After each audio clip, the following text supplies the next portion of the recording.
Now, as for the phases of digestion in the stomach, before we move into the small intestine next week, let's finish out exactly what happens inside of the stomach. And what you'll find is that the story is complicated.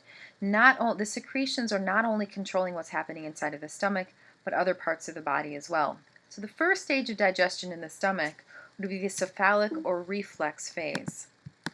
Now, just the presence or sight or smell or even taste of a food is going to cause this phase to begin. The cephalic or reflex phase lasts minutes, and it allows for the early secretion of gastric juices, hydrochloric acid, the pepsin. It occurs before food is even present directly into the alimentary canal, though, and the signal actually comes from neural stimulation by the senses. Again, your vagus nerve is going to be involved in this process. The next phase is going to be called the gastric phase. The second phase is the gastric phase. It lasts 3 to 4 hours. Food enters the stomach and stretches it, and then digestion begins of the food. The food particles then stimulate the hormone release. Gastrin is going to be involved in this.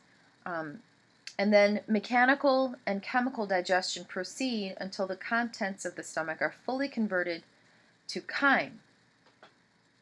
Now, the intestinal phase is shown here, at least the start of it. The intestinal phase is where you have small amounts of chyme entering into the small intestine. Now, the chyme is very acidic at this point.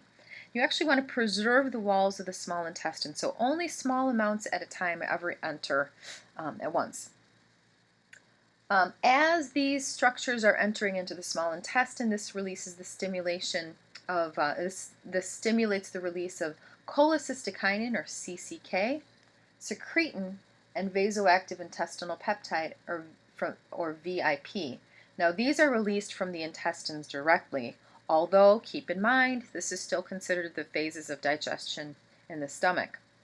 So as the stomach is continuing to digest food, the intestinal phase begins. So secretin is a structure that inhibits the gastric gland secretions. It helps to increase the bile and pancreatic juice secretions. The cholecystokinin, the CCK, it helps to stimulate your gallbladder contraction, which allows the release of bile. It also stimulates the release of juices from the pancreas, and it relaxes that hepatopancreatic sphincter to allow both bile and pancreatic juices to enter into the intestines. And then you have the vasoactive intestinal peptide, VIP. This inhibits hydrochloric acid secretion in the stomach. So at this point, everything is pointing towards the intestines and away from the stomach.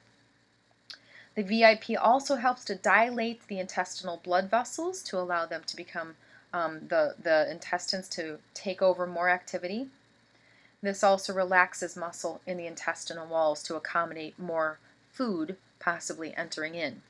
So the third phase of digestion in the stomach, which is called the intestinal phase, would be where a shift occurs, where you're no longer processing food as much in the stomach and rather turning the attention of the digestive system to the intestines.